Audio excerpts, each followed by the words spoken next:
Halo semuanya, salam sejahtera untuk kita semua. Pada kesempatan ini, kami dari kelompok 8 kelas 3 SIM A akan mempresentasikan proyek ujian akhir semester pada mata kuliah pemrograman Basis Data yang dibawakan oleh dosen pengampu yaitu Bapak Suwarno sebagai bagian dari ujian akhir semester ganjil tahun akademik 2024-2025. Selanjutnya, kami akan memperkenalkan anggota kelompok yang terlibat dalam pengembangan proyek ini. Kelompok 8 terdiri dari 5 anggota, yaitu Jonathan, Christian, Nogeswansin, Evandri, dan Anissa Zulistiana. Kita masuk ke judulnya. Jadi, judul proyek yang kami kerjakan adalah Sistem Informasi Akuntansi berbasis web pada Tumblrku.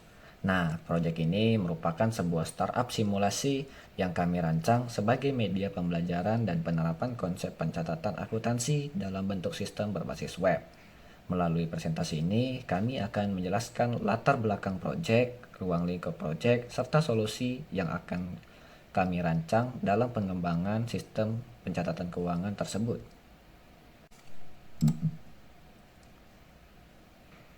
Kita masuk ke project background. Nah, Tumblrku merupakan usaha penjualan tumbler yang memiliki aktivitas transaksi keuangan secara rutin.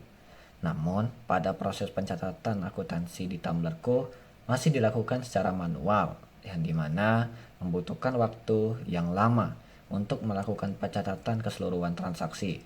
Kondisi seperti ini pasti akan menimbulkan kesalahan pencatatan transaksi, kesulitan melakukan rekap data, dan keterlambatan untuk menyusun laporan keuangan. Untuk mengatasi hal ini dibutuhkan sistem pencatatan berbasis web. Kegunaannya untuk membantu proses transaksi keuangan menjadi lebih cepat dan lebih terstruktur. Nah, jadi dalam pembelajaran akuntansi, proses pencatatan transaksi keuangan menjadi hal yang sangat penting karena berhubungan langsung dengan penyusunan laporan keuangan. Namun, tanpa adanya sistem yang terstruktur, pencatatan transaksi berpotensi menjadi tidak konsisten dan sulit dikelola. Melalui proyek ini, kami memsimulasikan bagaimana sebuah sistem informasi akuntansi dapat digunakan untuk mencatat transaksi keuangan secara terpusat. Nah, sistem ini dirancang untuk membantu pengguna memahami alur pencatatan transaksi mulai dari input data hingga menyimpannya ke dalam database. Dengan adanya sistem ini, pengguna diharapkan untuk dapat memahami proses pencatatan keuangan dengan lebih jelas dan sistematis. Oleh karena itu, Tumblrku dikembangkan sebagai sebuah sistem simulasi yang berfokus pada penerapan konsep basis data dan pencatatan akuntansi dalam bentuk aplikasi berbasis web. Kita masuk ke Project Scope. Nah, pada Project Scope ini, kami merancang aplikasi web-based dengan memanfaatkan kode Igniter 3 dan PHP MyAdmin. Nah, ruang lingkup dari proyek ini adalah merancang dan mengembangkan sistem informasi akuntansi berbasis web yang digunakan sebagai media simulasi pencatatan keuangan. Sistem ini mencakup proses pencatatan transaksi keuangan, pengelolaan data transaksi, serta penyimpanan data ke dalam database yang terstruktur. Untuk menjaga fokus pengembangan sesuai dengan tujuan pembelajaran, proyek ini memiliki beberapa batasan, yang dimana sistem yang kami rancang belum mencakup fitur pembayaran online maupun integrasi dengan sistem eksternal lainnya. Jadi proyek ini difokuskan pada pencatatan dan pengelolaan data oleh keuangan sebagai sarana pembelajaran, sehingga pengembangan sistem dilakukan sesuai dengan kebutuhan akademik. Selanjutnya, kita masuk ke Proposed Solution. Nah, sebagai solusi dari tujuan pembelajaran tersebut, kami merancang sebuah sistem pencatatan akuntansi berbasis web yang berfungsi sebagai media simulasi. Sistem berbasis web ini dipilih karena mudah diakses dan tidak memerlukan instalasi tambahan, sehingga memudahkan pengguna dalam melakukan pencatatan dan pengelolaan data keuangan. Melalui sistem ini, pengguna dapat melakukan pencatatan transaksi dengan konsep CRUD, sehingga data dapat tersimpan secara terstruktur dalam database. Nah, jadi database digunakan sebagai pusat penyimpanan data transaksi keuangan sehingga informasi yang dihasilkan menjadi konsisten dan mudah dikelola. Dengan sistem ini, pengguna dapat memahami alur pencatatan keuangan mulai dari input data hingga pengelolaan informasi. Sebagai pendukung solusi ini, kami juga merancang terstruktur data base yang disesuaikan dengan kebutuhan sistem. Selanjutnya adalah mengenai ERD drawing dari database aplikasi kami. Pada ERD ini terdapat 6 entitas, yaitu produk, pelanggan, pengeluaran, akun, penjualan, dan users. Pada entitas produk memiliki atribut ID produk sebagai primary key dan atribut lainnya yaitu nama produk, stok, dan harga. Pada entitas pelanggan memiliki atribut ID pelanggan sebagai primary key dan atribut lainnya yaitu nama pelanggan, nomor HP, dan alamat. Pada entitas pengeluaran memiliki atribut ID sebagai primary key dan atribut lainnya yaitu tanggal, keterangan, dan jumlah. Entitas ini juga memiliki atribut akun ID yang berperan sebagai foreign key yang berelasi dengan entitas akun. Pada entitas akun memiliki atribut ID sebagai primary key dan atribut lainnya yaitu kode akun, nama akun, dan jenis.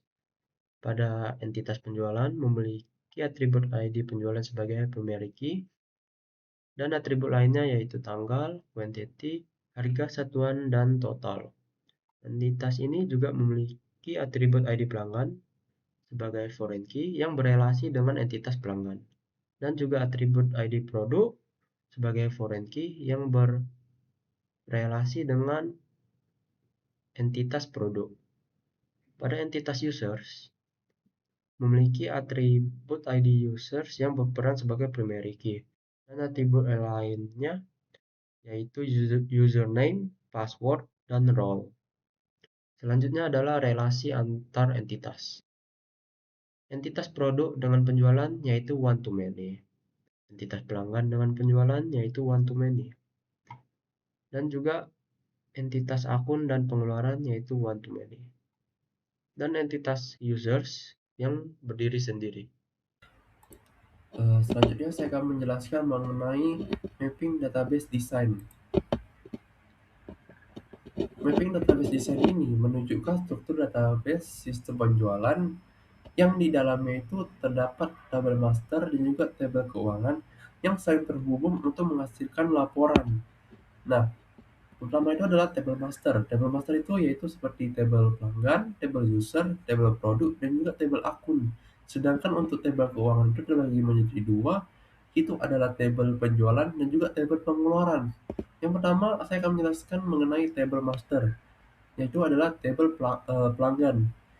Tabel pelanggan itu digunakan untuk menyimpan data pelanggan. Di dalam tabel pelanggan ini terdapat foreign key, yaitu adalah ID pelanggan, nama pelanggan, nomor HP, dan juga alamat. Jadi tabel pelanggan ini juga memiliki relasi terhadap tabel penjualan karena setiap penjualan pasti mempunyai pelanggan. Selanjutnya, saya akan menjelaskan di bagian tabel produk. Tabel produk ini digunakan untuk menyimpan data produk yang akan dijual. Nah, dalam tabel ini memiliki foreign key, yaitu adalah ID produk, dan juga lainnya seperti nama produk, stok, dan juga harga. Tabel ini memiliki relasi terhadap penjualan, karena setiap penjualan pasti melibatkan produk. Selanjutnya saya akan menjelaskan di bagian tabel akun. Tabel akun ini bisa diartikan sebagai tabel akun akuntansi, yang berfungsi untuk mengelompokkan pengeluaran dan juga laporan keuangan. Dalam sini terdapat foreign key juga, itu ID, dan juga lain-lainnya seperti kode akun, nama akun, jenis. Jenis ini bisa diartikan sebagai aset, kewajiban, ekuitas, pendapatan, HPP, beban, dan lain-lainnya. Selanjutnya saya akan masuk di bagian tabel keuangan. Tabel keuangan yang pertama yaitu adalah tabel penjualan. Jadi tabel penjualan ini berfungsi untuk melakukan transaksi.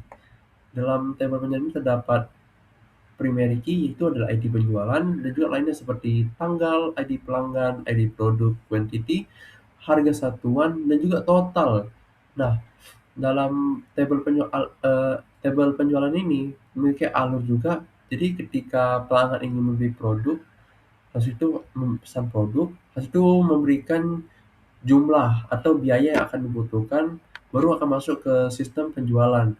Selanjutnya saya akan menjelaskan di bagian tabel pengeluaran. Tabel pengeluaran ini berfungsi untuk mencatat semua pengeluaran operasional seperti bahan baku, biaya listrik, dan juga lain-lainnya. Di dalam tabel ini terdapat primary key juga, yaitu adalah ID dan juga lainnya seperti tanggal, akun ID, keterangan, dan juga jumlah. Assalamualaikum warahmatullahi wabarakatuh. Selamat siang, salam kenal. Nama saya Anissa Zulistiana dengan NPM 2431144. Nah, di sini saya akan mempresentasikan struktur database pada website Tumblrku. Nah, apa itu database? Database adalah tempat penyimpanan data digital secara struktur. Dalam konteks website Tumblrku, database digunakan untuk menyimpan informasi, salah satunya data pelanggan, data produk Tumblr, data pesanan yang dibuat oleh pelanggan. Jadi database yang rapi membuat aplikasi lebih efisien, cepat, dan mudah dikelola.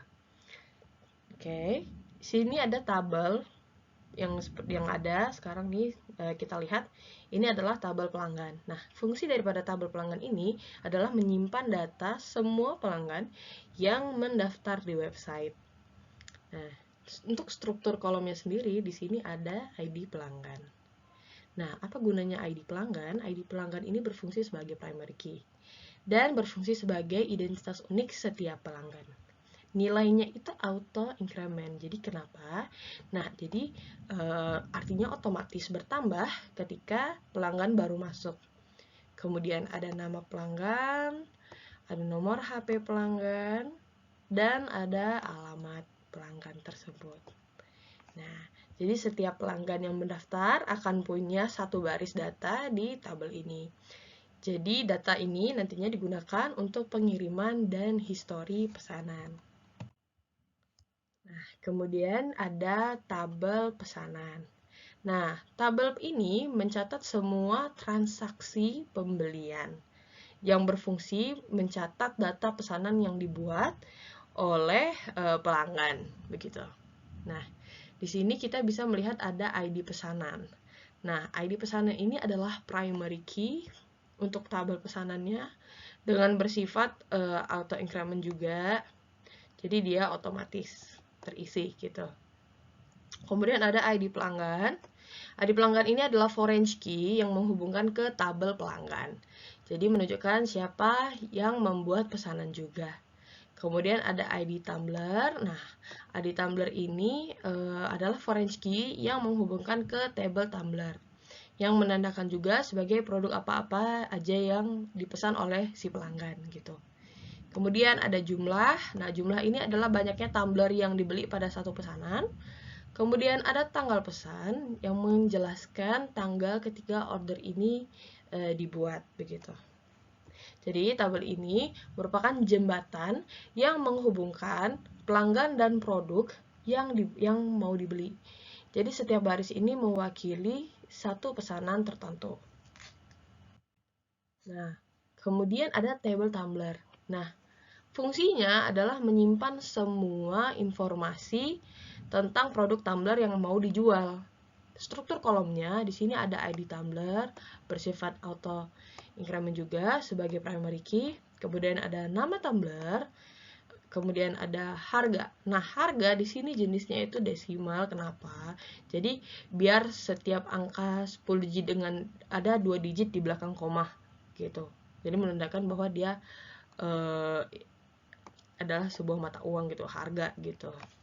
Nah, jadi setiap tumbler itu memiliki data yang menyimpan identitas, nama produk, dan harganya. Jadi tabel ini digunakan saat pelanggan memilih produk yang dia inginkan. Nah, kemudian ada relasi nih, relasi antar tabel. Jadi bagaimana tabel-tabel ini itu saling berhubungan? Nah, yang pertama pelanggan itu ke pesanan.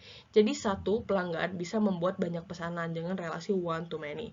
Kemudian yang kedua ada tumbler ke pesanan. Jadi satu produk tumbler bisa dibeli di banyak-banyak pesanan. Jadi ini juga terjadi ketika banyak pelanggan membeli produk yang sama gitu. Oke, kelebihan daripada struktur ini adalah data terorganisir, rapi, dan efisien, meminimalisi duplikasi data, mudah untuk dibuat laporan, kemudian mempermudah integrasi dengan aplikasi lain seperti dashboard admin gitu. Sekian dari saya, terima kasih atas perhatiannya. Wassalamualaikum warahmatullahi wabarakatuh.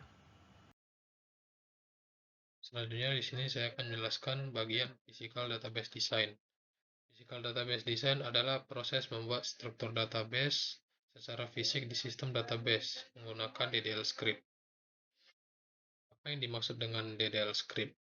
DDL script adalah kumpulan perintah SQL yang digunakan untuk membuat tabel, mengubah struktur tabel, menghapus tabel.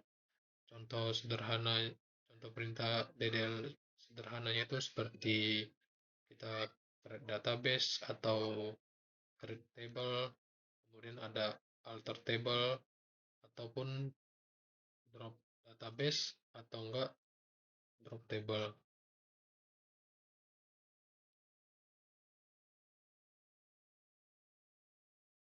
Nah, di sini selanjutnya ada query yang SQL yang kami menggunakan.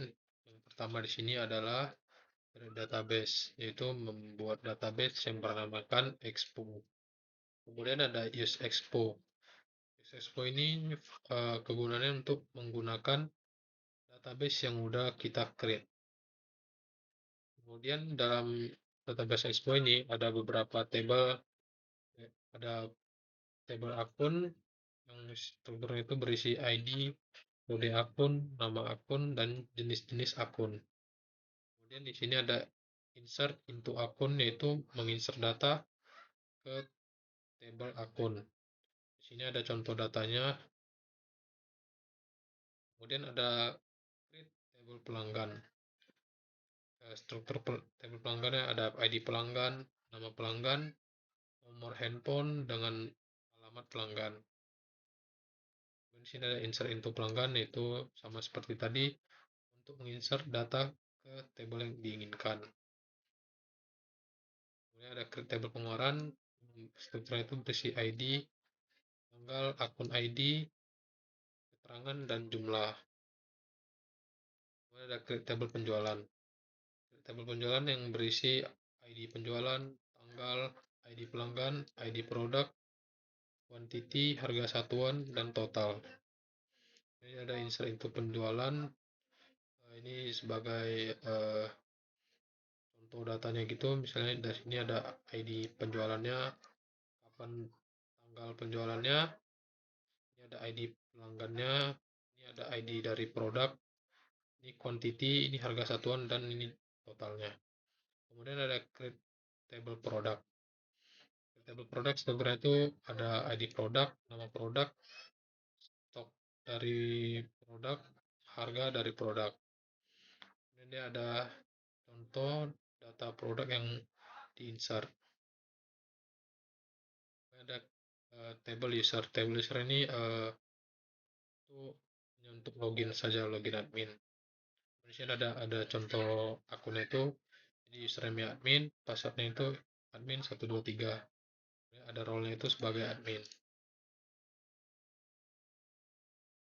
Kemudian di sini ada alter table penjualan, add constraint penjualan.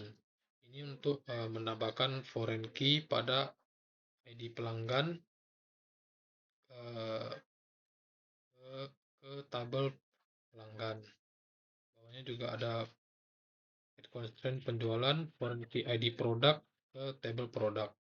Ini tujuannya untuk menyamakan data agar tidak ada kesalahan, makanya digunakan foreign key.